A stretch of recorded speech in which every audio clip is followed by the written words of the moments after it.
Hello दोस्तों, welcome back to the Maurya classes. चलिए, हमने ट्रिग्नोमेट्री चैप्टर 8 और चैप्टर 9 ख़त्म कर लिया है और उसके साथ साथ ही स्टार्टिंग में जो पहला चैप्टर हमने स्टार्ट किया था बहुपद, वो भी ख़त्म कर लिया है। अब हम लोग एपी स्टार्ट करने वाले हैं। एपी अर्थात अर्थमेटिक प्रोग्रेशन, मतलब समांतर श्रेणी, जो कि आपके एनसीईआरटी में चैप्टर नंबर 5 दिया हुआ है। और आज हम लोग एनसीईआरटी में जो चैप्टर नंबर 5 दिया हुआ है एपी, आज उसके बारे में जानेंगे कि भाई एपी होता क्या है, समांतर श्रेणी क्या है और इसका मतलब हमारे एग्जाम में किस प्रकार से इसका महत्व है और कितने नंबर के क्वेश्चन आ सकते हैं। तो आज हम लोग एपी का परिचय जानेंगे, समांतर श्रेणी का परिचय जानेंगे।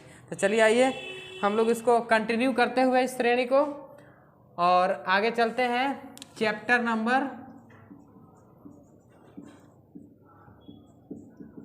चैप्टर आपका है 5, नाम है समांतर श्रेणी।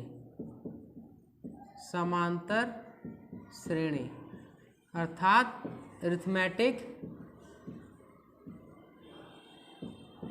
प्रोग्रेशन।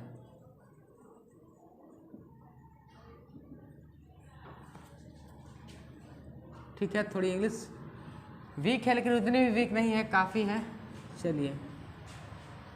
चलिए अरिथमेटिक प्रोग्रेशन हो गया। चैप्टर नंबर 5 है समांतर श्रेणी के बारे में हम जानते हैं। तो सबसे पहले आपको पता होना चाहिए कि श्रेणी क्या होती है। समांतर पे तो हम बाद में चलेंगे। श्रेणी क्या है?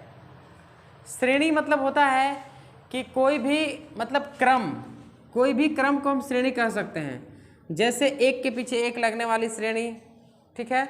जैसे देखिए 2 4 6 8 10, ये क्या है? एक के पीछे एक आ रहे हैं, संख्याएं आती जा रही है, तो क्या हो गया? एक श्रेणी हो गया, ठीक है।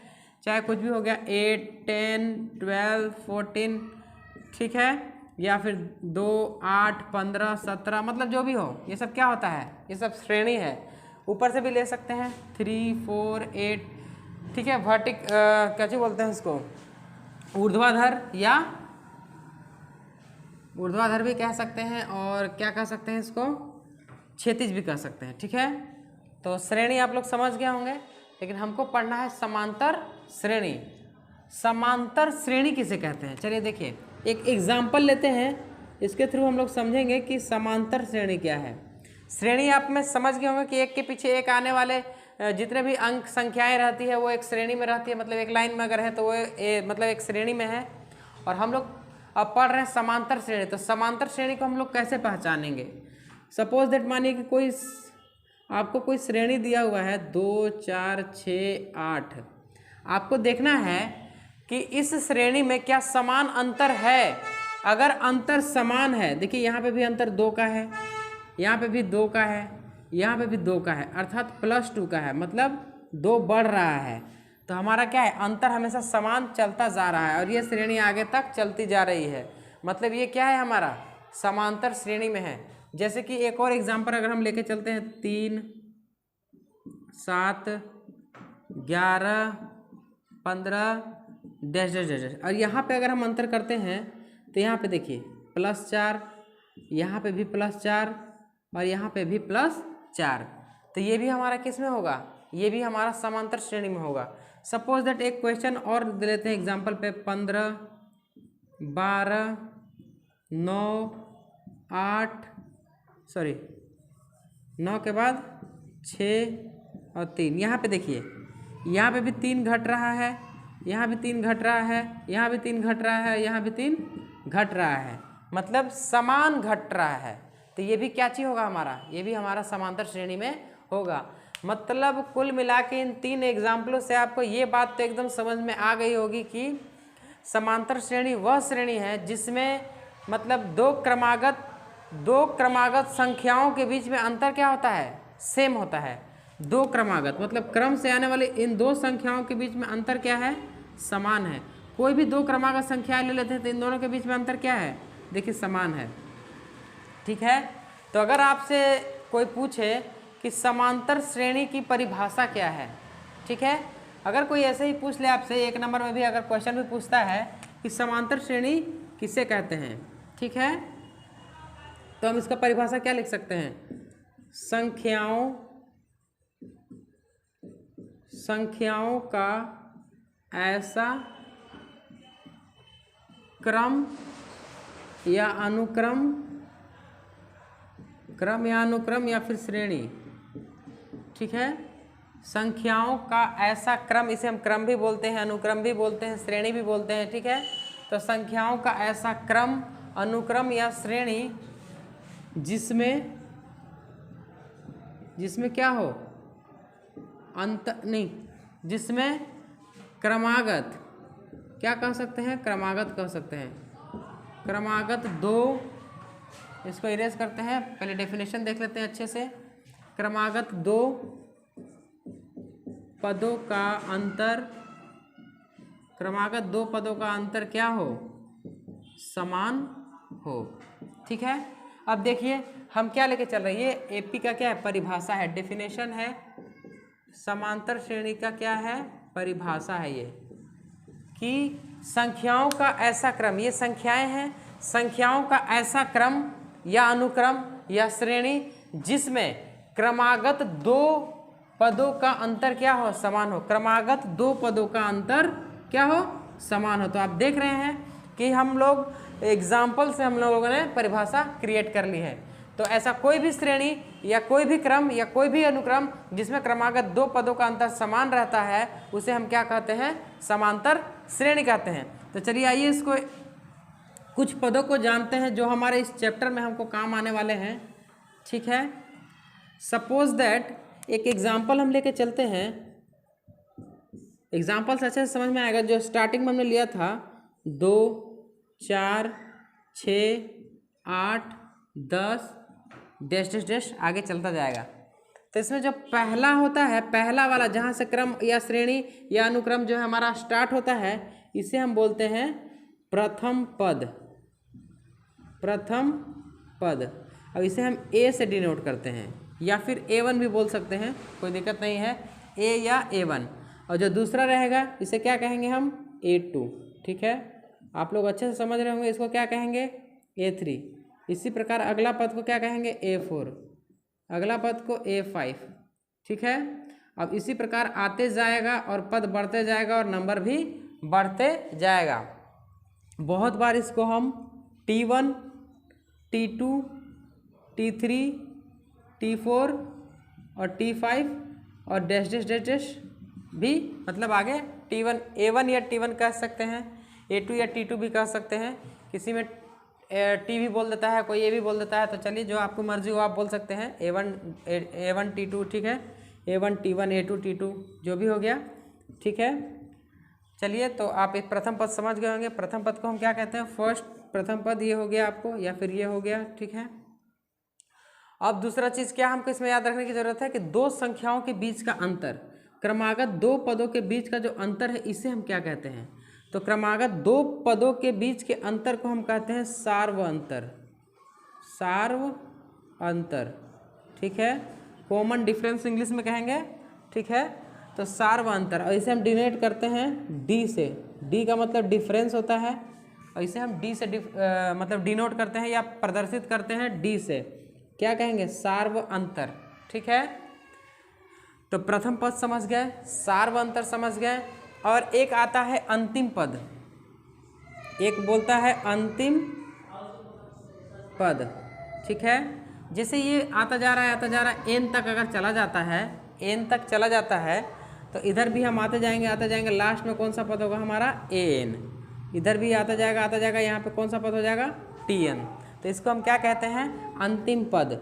इसे या तो हम एन से रिप्रेजेंट कर सकते हैं या टीएन से, ठीक है।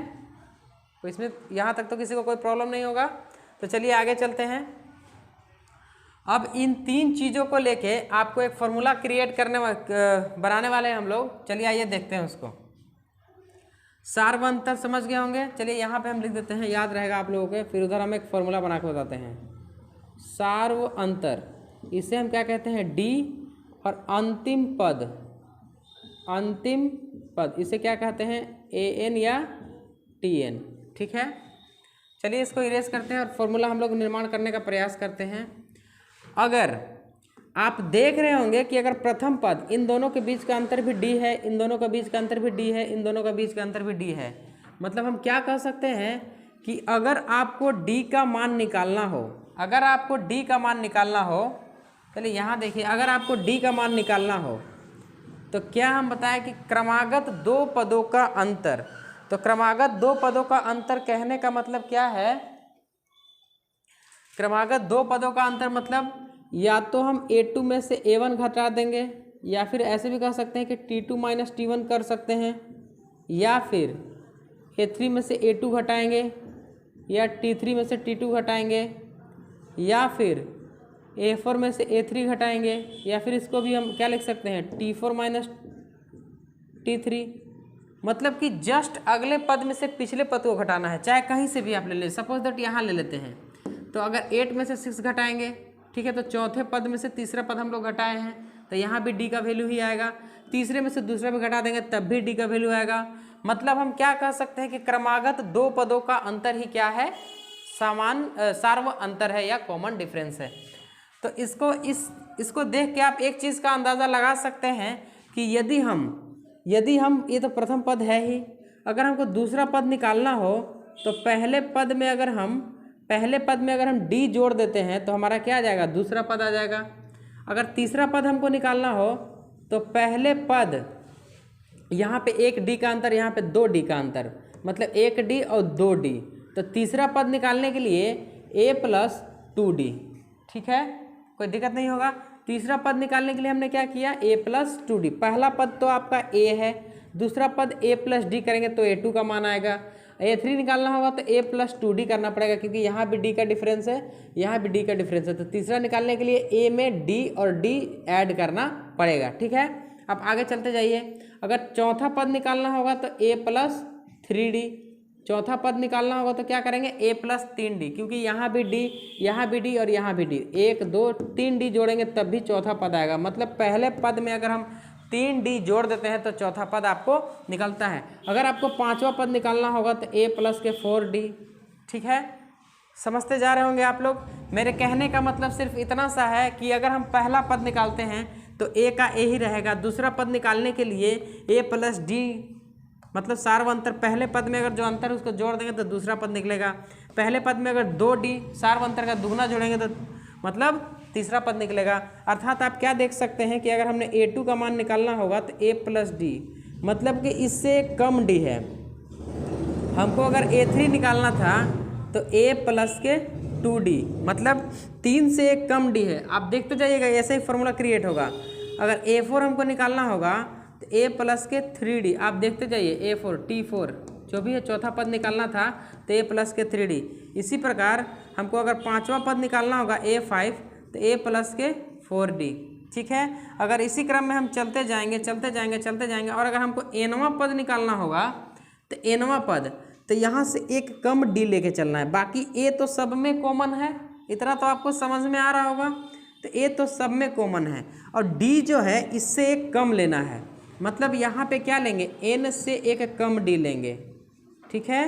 तो ये आपको nवां पद या अंतिम पद का फॉर्मूला बनता है। अब यहाँ पे आपको जो बनेगा, जैसे यहाँ पे हम लेके चलते आ रहे थे, तो देखिए इसका फॉर्मूला आराम से हो जाएगा, a प्लस के n-1 मल्टीप्लाई d, ठीक है। तो अंतिम पद, nवां पद या tnवां पद अगर आपको निकालना होगा तो क्या कह सकते हैं? a प्लस इससे एक कम d, ठीक है। इतना आपको समझ में आया होगा। चलिए, अगर इस बोल दिया जाए कि AP का मानक रूप क्या होता है, तो ये जो हमने लिखा है ये आपको AP का क्या है? मानक रूप है। मानक रूप या स्टैंडर्ड फॉर्म। जब भी आपको AP मिलेगा तो इसी फॉर्म में मिलेगा, इसके अलावा दूसरा फॉर्म में आपको AP नहीं मिलने वाला है। तो चलिए, यहाँ तक AP का सामान्य परिचय था, हमने आपके सामने प्रस्तुत किया है। आशा करते हैं कि आपको सब समझ में आया होगा और ये फॉर्मूला जिस प्रकार से हमने आपको बनाया है वो आपको फॉर्मूला भी समझ में आ गया होगा। चलिए ठीक है, तो आज यहीं तक, और कल हम आपको 5.1 के जितने भी क्वेश्चन हैं उसको कराएंगे। आप लोग अच्छे से परिचय एक बार और देखिए, 2 बार देखिए, क्योंकि परिचय से ही जो कुछ होने वाला है। इसमें सामान्य वोकैबुलरी जो कल आने वाली है वो हमने आपको बताया, और कल फिर जुड़ते हैं। चलिए, जब तक के लिए थैंक यू सो मच।